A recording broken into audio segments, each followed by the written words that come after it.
Hello दोस्तों, नमस्कार। Dream campus में आपका स्वागत है। मैं हूं शिवजीत सिंह। दोस्तों, कोरोना की वजह से सब लोग घर पे हैं, गांव में हैं, और मैं भी एकदम प्राकृतिक जगह पे बैठ करके, एकदम नेचुरल एनवायरनमेंट में बैठ करके आपको पढ़ा रहा हूं।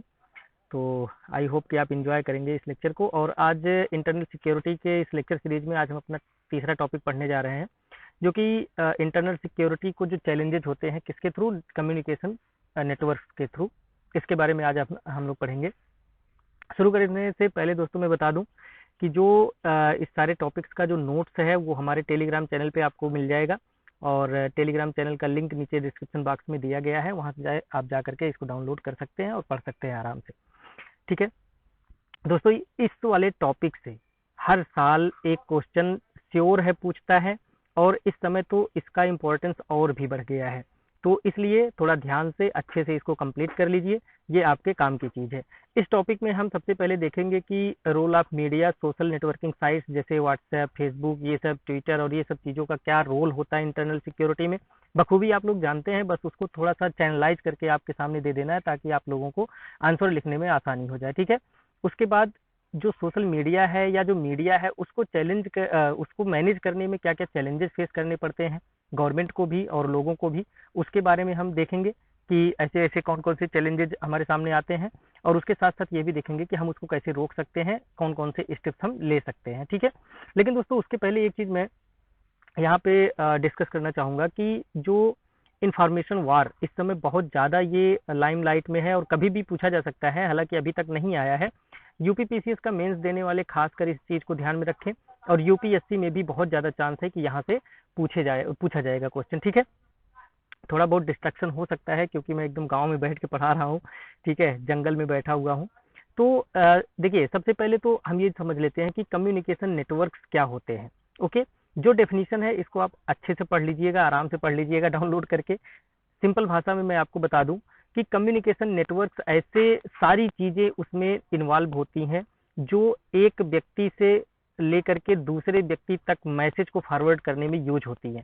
ठीक है, मतलब कोई मैसेज है, उसको एक व्यक्ति से दूसरे व्यक्ति, या फिर इस तरह से कह लीजिए कि एक प्लेस से दूसरे प्लेस तक पहुंचाने में जो भी इक्विपमेंट्स, जो भी नेटवर्क, जो भी सॉफ्टवेयर, जो भी हार्डवेयर लग रहे हैं, सबको हम अगर मिला दें तो हमको वो बोला जाएगा कम्युनिकेशन नेटवर्क। ठीक है, जो आईटी एक्ट हमारा 2000 का है वो भी कुछ इसी तरह का डेफिनेशन देता है, और आप जो है इसको वहां से जाकर के पढ़ सकते हैं, आराम से पढ़ सकते हैं। ठीक है, हालांकि इतना जान लीजिए कि ये जो कम्युनिकेशन नेटवर्क्स हैं ये आपके लाइफ के हर एक इवेंट के लिए यूजफुल होते हैं, चाहे वो नेशनल सिक्योरिटी की बात हो, इकोनॉमी की बात हो, पब्लिक हेल्थ की बात हो, सेफ्टी की बात हो, एजुकेशन की बात हो, एल्डर केयर की बात हो, कोई भी चीज हो, हर जगह इनका इम्पोर्टेंस है। ठीक है, अब आप सोचिए कि अगर कोई भी, जैसे हम नेशनल सिक्योरिटी की बात कर रहे हैं, कोई भी नेशन है, तो एक नेशन में, एक राष्ट्र में क्या क्या चीजें हो सकती हैं, उसकी एक सोसाइटी हो सकती है, उसका एक डिफेंस स्ट्रक्चर हो सकता है, उसका एक इकोनॉमी होगा। ठीक है, वहां पे रहने वाले लोग होंगे, उनका हेल्थ और एजुकेशन होगा। ठीक है, तो आप ये समझो कि कम्युनिकेशन नेटवर्क के थ्रू ये सब सारी चीजों को डिस्टर्ब किया जा सकता है। इसलिए कम्युनिकेशन नेटवर्क के थ्रू जो इंटरनल सिक्योरिटी के चैलेंजेस हैं वो हमारे लिए इंपॉर्टेंट है, क्योंकि ये मल्टीफेस्टेड होते हैं। ठीक है, उसके पहले इंफॉर्मेशन वार हम देख लेते हैं, उसके बाद हम देखेंगे कि जो मीडिया है उससे क्या नेशनल सिक्योरिटी को क्या क्या फायदे होते हैं, वो नेशनल सिक्योरिटी में अपना पॉजिटिव रोल कैसे प्ले करता है, और उसका निगेटिव रोल क्या है। और सिमिलरली हम सोशल मीडिया को भी देखेंगे। अभी हम यहाँ पे सबसे पहले इंफॉर्मेशन वार की बात कर लेते हैं। देखिए, सबसे पहले तो आप ये समझिए कि इंफॉर्मेशन वार क्या होता है। सपोज दैट कि ये आप हैं, ठीक है, गलत बन गए आप। ठीक है, इस तरह से आप हैं और ये आपका दुश्मन है। ठीक है, दुश्मन स्ट्रांग है। ठीक है, इतना बड़ा है दुश्मन। ठीक है, अब सोचिए कि इस दुश्मन को आपके बारे में सारी चीजें पता है, कि आप कब उठते हैं, कब कहाँ जाते हैं, कब खाते हैं, कब सोते हैं, आपके पास संसाधन कौन कौन से हैं। ठीक है, आप कहाँ पे स्ट्रांग हैं, कहाँ पे वीक हैं। अगर ये सब सारी जानकारी आपके दुश्मन के पास है तो वो आसानी से कभी भी आपको डिफीट कर सकता है। इंफॉर्मेशन के बेस पे स्टार्ट किया गया वार इंफॉर्मेशन वार होता है, और इंफॉर्मेशन पे ही अटैक करना, इंफॉर्मेशन को ही डिफेंस करना, ये इंफॉर्मेशन वार होता है। मतलब इसको थोड़ा सा प्रोफेशनल वे में समझ लीजिए कि आपका जो भी कम्युनिकेशन सिस्टम है, ठीक है, वो इंफॉर्मेशन से भरा पड़ा हुआ है और आपका जो दुश्मन देश है वो इस इंफॉर्मेशन को या तो लीक कर दे, या तो अपने पास कलेक्ट कर ले, या फिर कुछ ऐसा ऑब्स्ट्रक्शन लगा दे यहाँ पे कि जो आपका कम्युनिकेशन सिस्टम है वो एक जगह से दूसरी जगह तक इंफॉर्मेशन पहुंचा ही ना सके। ठीक है, एक डिफेंसिव इंफॉर्मेशन वार होता है, एक ऑफेंसिव इंफॉर्मेशन वार होता है, इसको अभी हम लोग आगे देखेंगे। ओके, अब इंफॉर्मेशन वार हमारे लिए इतना ज्यादा इंपॉर्टेंट क्यों है? क्यों? Because of the increasing relevance of IT to the people's life. ठीक है, हर जगह आईटी घुसा पड़ा हुआ है। बिना आईटी के, बिना इंफॉर्मेशन टेक्नोलॉजी के हमारा कोई काम हो नहीं पा रहा है। इवन अभी जो आप स्टडी कर रहे हैं ये भी एक कम्युनिकेशन नेटवर्क का एक एग्जाम्पल है। ठीक है, तो इस तरह से इंफॉर्मेशन टेक्नोलॉजी जो है वो आपके लाइफ के हर पहलू में घुसा हुआ है। इसलिए अगर कहीं पे भी उसमें डिस्टरबेंस आएगी तो आपको परेशानी होगी। ओके, अब चाहे देख लीजिए आने वाले समय में अगर आप किसी के इंफॉर्मेशन सिस्टम को आप डिस्टर्ब करते हैं तो आप समझ लीजिए उसको पैरालाइज कर दिए, वो पूरी तरह से ध्वस्त हो जाएगा। ओके, इसीलिए आने वाले समय में जो हमारे सोल्जर्स हैं, जो हमारे बॉर्डर पे लड़ाई कर रहे हैं, जो आर्मी के हैं, जो नेवी के हैं, जो एयरफोर्स के हैं, उनसे ज्यादा कहीं रोल ऐसे व्यक्ति का हो जाएगा जो इंफॉर्मेशन टेक्नोलॉजी या फिर यूं कह लीजिए कि कंप्यूटर में माहिर है, हैकिंग जैकिंग में माहिर है। ठीक है, तो ऐसे लोगों की जरूरत पड़ेगी और फ्यूचर के सोल्जर्स भी यही लोग हैं। ओके, तो इस तरह से आप समझ सकते हैं कि इंफॉर्मेशन वार क्या होता है, इंफॉर्मेशन वार में लोगों को क्या नुकसान हो सकता है और लोगों का क्या रोल हो सकता है।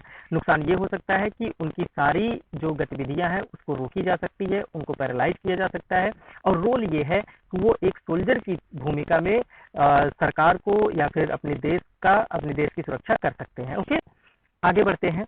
जो इंफॉर्मेशन वार है इसमें 5 एलिमेंट्स होते हैं। पहला, सब्सटेंसिव डिस्ट्रक्शन, मतलब यहाँ पे देखिए डिस्ट्रक्शन वर्ड है। It means the use of hard weapons to destroy enemies headquarter, command post command and control information centres. अब आप सोचो कि आप दिल्ली में बैठ करके आप अपने सोल्जर्स को दिशा निर्देश दे रहे हैं। ठीक है, यहाँ से आप गाइड कर रहे हैं कि आपको ऐसे वैसे करना है। कोई आया बीच में यहाँ से नेटवर्क जो है ध्वस्त कर दिया, या फिर यूं समझिए कि दिल्ली से कहीं किसी कमांड सेंटर पे जा रहा है, फिर कमांड सेंटर से जो ऑन फील्ड सोल्जर्स हैं उनके पास जा रहा है। कोई व्यक्ति आपके जो कमांड सेंटर है उसी को डिस्टर्ब कर देता है। ठीक है, तो ऐसे में ये दोनों लोग कट जाएंगे और जो भी सुरक्षा व्यवस्था है वो ध्वस्त हो जाएगी। ये समझ में आ गया कि डिस्ट्रक्टिव सब्सटेंसिव डिस्ट्रक्शन किया जा सकता है। दूसरा, electronic warfare, the use of electronic means, jam कर दिया आपने नेटवर्क को, ठीक है, या फिर एंटी रेडिएशन लगा दिया इलेक्ट्रोमैग्नेटिक रेज के माध्यम से। इसकी वजह से क्या हुआ, आपका जो वेपन है, जो भी कम्युनिकेशन सिस्टम है वो सब डिस्टर्ब हो जाएगा। फिर उसके बाद मिलिट्री डिसेप्शन, डिसेप्शन का मतलब होता है मिसलीडिंग इन्फॉर्मेशन देना या फिर ट्रुथ को छुपा लेना। ठीक है, the use of operation such as tactical feints, simulated attack to the shield और deceive the enemy intelligence collection system. जैसे जो भी आपका एनिमी का कलेक्शन इंटेलिजेंस कलेक्शन सिस्टम है, आप उसमें कुछ ऐसे मैसेजेस को फॉरवर्ड कर दीजिए कि वो वहां पे डिस्टर्ब हो जाए। मतलब आप ये इस तरह से समझो कि जो आपका एनिमी है वो इंटेलिजेंस गैदर कर रहा है। ठीक है, इंटेलिजेंस आपके देश से गैदर कर रहा है, लेकिन आपने अपने देश से ही कुछ ऐसे मैसेजेस, कुछ मिसलीडिंग मैसेजेस को फॉरवर्ड कर दिए जो कि वहां पे जाके कलेक्ट हो गया। जब भी वो उसको डिस्फर करने की कोशिश करेंगे, जब भी उसको क्या कहते हैं डिकोड करने की कोशिश करेंगे, तो उसमें क्या होगा, दिक्कत होगी और उनको उनके पास सही इंफॉर्मेशन आपकी नहीं पहुंच पाएगी। तो ये एक डिफेंसिव अप्रोच हो गया। ओके, उसके बाद operational secrecy, the use of all means to maintain the secrecy, मतलब ये कि इस तरह से आप अपनी चीजों को यूज कीजिए, इस तरह से आप अपने जो भी आपका सिस्टम है आप उसको इस तरह से ऑपरेट कीजिए कि उसका कोई भी इंफॉर्मेशन बाहर ना जा सके। तो ये भी एक डिफेंसिव अप्रोच है।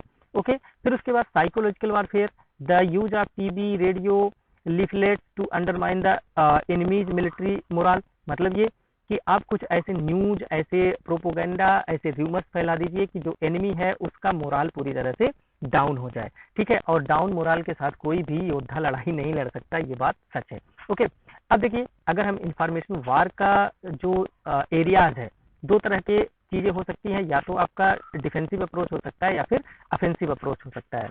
डिफेंसिव अप्रोच का मतलब दोस्तों ये हुआ कि आप कुछ ऐसे मीजर्स अपनाइए, आप ऐसी कुछ सुविधाएं अपने पास रखिए ताकि आपका जो इंफॉर्मेशन है वो लीक ना हो पाए, और यहाँ तक कि जो भी आपके इंफॉर्मेशन कलेक्शन सेंटर्स हैं उनको कोई कुछ डिस्टर्ब ना कर पाए। ठीक है, ऑफेंसिव का मतलब ये है कि आप किसी दूसरे देश के इंफॉर्मेशन सिस्टम में घुस करके उसमें तोड़फोड़ करिए, उसमें जो है आप बदमाशी कीजिए, ठीक है, उसको डिस्टर्ब कीजिए। इस तरह से आप जो है दो तरह के जो अप्रोच है उसको अपनाया जा सकता है। अगर हम इंफॉर्मेशन वार का इम्प्लीकेशन इंडिया पे देखने की बात करें, in the Indian concept, the information war are generally based on Western concept according to the 2004 Army Doctrine.